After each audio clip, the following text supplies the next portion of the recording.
समय आएगा सच्चाई का। सीबीआई भी नंगी होगी, मीडिया भी नंगी होगी, सरकार भी नंगी होगी, वो भी समय आएगा, सब सच्चाई सामने आएगी। वो हमने पता है पिताजी। नमस्कार सर। नमस्कार। दंदन सतगुरु तेरा ही आसरा। सर आपका शुभ नाम क्या है? जय कृष्ण पाल। सर आप कहाँ से आए हैं? मैं दिल्ली से आया हूँ। वैसे तो रहने वाला तो मैं मेरठ का हूँ, लेकिन दिल्ली में 50 साल से रह रहा हूँ, इसलिए मैं दिल्ली से ही बोलूँगा कि दिल्ली से आया हूँ।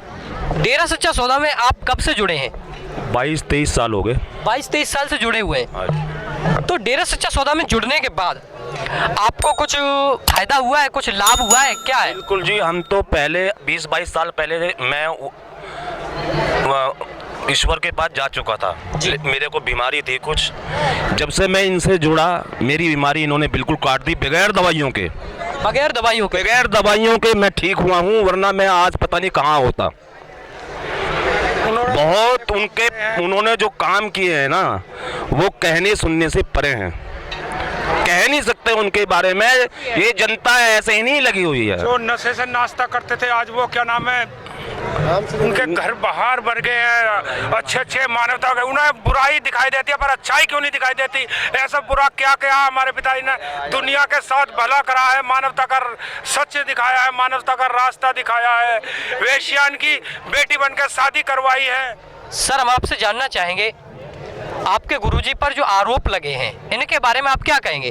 भाई वो तो पवित्र हैं, पवित्र रहेंगे। जैसे ईश्वर पवित्र है, इस तरह से हमारे गुरु भी पवित्र हैं, और हम मानते रहेंगे, मानते हैं। और ये पब्लिक जो है, आप पब्लिक को देखो ना भाई, जब वो जेल के अंदर हैं, वो जेल के अंदर ना होते हुए भी यहाँ हैं। यहाँ उन पब्लिक को इतना विश्वास है कि उनके ना होते हुए भी इतनी पब्लिक यहाँ आती है। कहीं भी वो एक बार हुक्म कर दे, उनके लिए जनता जान देने के लिए तैयार है। आज कितनी पब्लिक इकट्ठा हुई है यहाँ पे? कम से कम 1.5-2 लाख तो इकट्ठी हो चुकी है। 1.5-2 लाख तो इकट्ठी हो चुकी है, और अभी तो और होगी। नहीं, यहाँ पे ना। तो सर हम जानना चाहेंगे, जब से आपके बाबा जी जेल में गए हैं, तब से आपके मानवता भलाई के कार्यों पर और साथ संगत पर कोई प्रभाव पड़ा है? कोई प्रभाव नहीं भाई, उनके तो हुक्म की देर है। जनता अपने आप ही भलाई के मानवता के कार्य करती है, कहने की जरूरत भी नहीं पड़ती है। अगर जो गुरु हुक्म कर दे हमारे, तो फिर तो सोने पे सुहागा। आपके गुरुजी ने मानवता भलाई के कार्य किए हैं, कौन कौन से किए? भैया देखो, बाढ़ आई हो, कहीं तूफान आए हो, है ना, आग लगी हो, सफाई अभियान चला रहा हो। कितने शहर यहाँ दिल्ली के, हरियाणा के, यूपी के कितने गांव साफ कर दिए, गंगा को साफ कर कितने, गंगा हरिद्वार को साफ कर दिया। बिल्कुल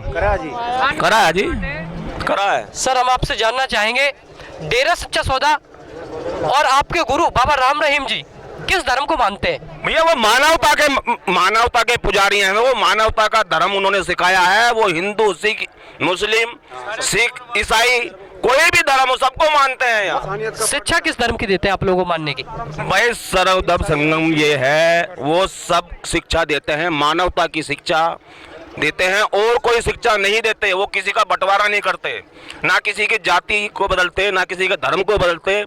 यहाँ सब एक है, चाहे वो हिंदू हो, मुस्लिम हो, सिख हो, ईसाई हो, कोई भी हो। यहाँ तो विदेशी भी आते हैं मेरे भाई, करोड़ लाखों तो विदेशी जुड़े हुए हैं इनके साथ। ये तो हिंदुस्तान की बात तो छोड़िए, भारत की तो बात छोड़िए, विदेशों में इनके आई हैं।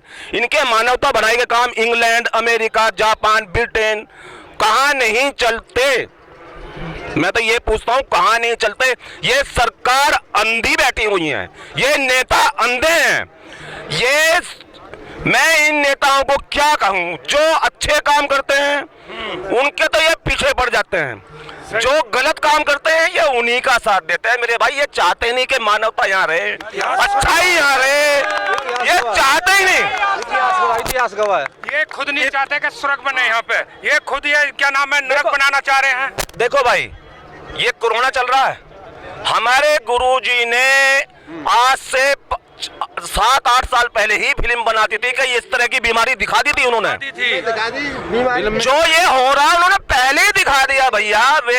वे इंसान नहीं है, वे मान जाओ। अभी भी मैं हिंदुस्तान वालों को समझाना चाहता हूँ, वे एक तरह के भगवान है, धरती पे अवतार खुद मालिक है, ये समझते नहीं है। देखो राम ने भी नहीं दिखाए कभी अपने वो हालांकि सब कुछ कर सकते थे, लेकिन उन्होंने जो है इंसानियत का पाठ पढ़ाया, मानवता का पाठ पढ़ाया, इसी तरह से ये काम कर रहे हैं, वरना ये सब कुछ कर सकते हैं। सर हम आपसे जानना चाहेंगे कि आप डेरा सच्चा सौदा को लेकर और बाबा राम रहीम को लेकर सरकार से क्या अपील करना चाहेंगे? भैया सरकार को तो मैं ये कहना चाहता हूँ कि अब भी आप आंखें खोल लो, अगर इसी हिंदुस्तान को बचाना चाहते हो तो। मैं तुम्हें सही बता रहा हूँ, अगर हिंदुस्तान को बचाना चाहते हो तो अब भी सरकार, ये कांग्रेस वाले, ये जितने भर भी ये सपा बसपा जितनी भर भी पार्टियां हैं, या कोई भी पार्टी है, या बीजेपी हो, कोई भी पार्टी हो, ये आंखें खोलें, इनके बारे में सोचें, और इन जजों को भी, इनकी भी आंखें खुलें, ये जाने कि ये हैं क्या। का पर्दा पड़ा है, इनकी आंखों पे पर्दा पड़ा हुआ है। इनको देखो भैया, सरकार में नेता भी वैसे ही, अधिकारी भी वैसे ही, इन सरकार ने और अधिकारियों ने और ये जो फिल्म इंडस्ट्रीज है, इन्होंने मिलकर इस देश का नाश किया है। माया के पुजारी हैं ये माया के पुजारी हैं। जब तक इनको गलत काम नहीं होंगे ना, तब तक इनकी दुनिया चलती ही नहीं। ये तो चाहते हैं बुरे काम हो। जो कोई भी अच्छे काम करेगा इस दुनिया में या इस देश में, उसके ये पीछे पड़ जाते हैं। सच्चाई आनी भैया तुमने इनकी अभी तक जो केस चल रहे हैं, ना तो उस लड़की का पता है, सही बात। ना किसी गवाह का पता है, ना कुछ, बस ऐसे ही उठाया एक जो है चिट्ठी पे तुमने केस चला दिया। या तुम जज हो क्या हो, तुम जज हो, तुम क्या हो, तुम हैं? कभी ऐसा हुआ कि एक चिट्ठी लिख दी, लो मैं चिट्ठी लिखता हूँ हजारों, देखो कितने केस चलाते हैं ये जज जो हैं, कितने केस चलाते हैं ये जज लोग। मैं हजारों चिट्ठी लिख के जाता हूँ, हजारों चिट्ठी लिख के जाता हूँ, कितने केस चलाते हैं। चिट्ठी पे केस चला दिया जी, हनीप्रीत के पीछे पड़ गए। अरे तुम शर्म से डूब मरो यार, शर्म से डूब मरो तुम लोग, समझे ना, है ना। मैं देखो आखिरी बार कह रहा हूँ, ये सरकार समझ जाए, अभी भी समझ जाए, ये अच्छाई के काम को चाहते ही नहीं भैया। कुछ कहना चाह रहे हैं क्या? नहीं, कहना ये चाह रहे हैं कि जितने झूठे आरोप बनाते हैं उनमें वो सब जो है निसफल हैं, और समय लगता है, समय लगने पे जो सच्चाई सब कुछ आ जाएगी। और ऐसा गुरु तो ना हुआ है ना होगा जैसा गुरु राम रहीम बाबा है जी। सर हमारे चैनल के माध्यम से आप, इतने मान्यता भला हमारे इस चैनल के माध्यम से आप पूरे देश और दुनिया को डेरा सच्चा सौदा के बारे में लोगों को क्या संदेश देना चाहेंगे? भैया देखो, अब वो तो गुरुजी तो है नहीं, अब वो अपनी ताकत का वैसे इस्तेमाल कर नहीं सकते। अब ये तो ईश्वर इनकी बुद्धि को खोले, इन नेताओं की, और उनसे जितने बार भी केस हैं बिना शर्त वापस लिए जाएं, और हमारी गुरु को सह सम्मान यहाँ पे हमारे सरकार को खुद लेके आना चाहिए डेरे के अंदर, सिरसा के अंदर, जहाँ सिरसा इनका मेन स्थान है। इस सरकारों को खुद लेके आना चाहिए, उनको फूल वर्षा करके जो इन्होंने काम किया। ये एक बुराई इन्होंने देख ली, लेकिन उन्होंने नहीं देखे कि 135 कार्य जो मानवता के इन्होंने कर रहे हैं, उनकी तरफ इनका कोई ध्यान नहीं है। बुराई अपने दौरे बुराई चलो तुम केस चलाओ, देखो क्या है क्या, जब कुछ प्रूफ ही नहीं हुआ तुम वैसे ही केस चलाए जा रहे हो, उनको अंदर ठूसा हुआ।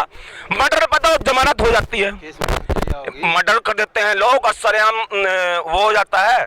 दुनिया भर केस चल रहे हैं, लेकिन सब कुछ इनको जमानत मिल जाती है, इनको जमानत भी नहीं। क्या तमाशा बना कर रखा हुआ है यार तुम लोगों ने।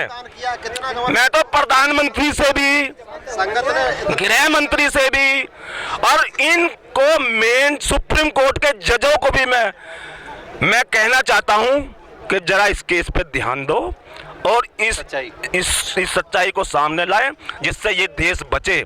वो दुनिया को बचा रहे थे, लोगों को अच्छाइयों से जोड़ रहे थे, है ना, बुराइयां मिटा रहे थे, नशे छुड़वा रहे थे, मीट मच्छी दारू अंडा, जो लोग यहाँ कतली थे वो डेरे से जुड़ के सुधर गए, जो बलात्कारी थे वे भी सुधर गए, जो बदमाश लफंगे थे वे भी सुधर गए। लेकिन ये नेता, अभिनेता और ये अधिकारी नहीं सुधरे, ये नहीं सुधरे, ये चाहते ही नहीं सुधरना, ये भारत को बचाना, ये चाहते ही नहीं। अरे वो भी टाइम आएगा सच्चाई का, सीबीआई भी नंगी होगी, मीडिया भी नंगी होगी, सरकार भी नंगी होगी, वो भी समय आएगा, सब सच्चाई सामने आएगी। वो हमने पता है, जब पिताजी के जिसने जूती पहन ली ना रोहतक से, कोई नहीं रोक सकता उनको, वो उनका भी कोई सॉल्यूशन है।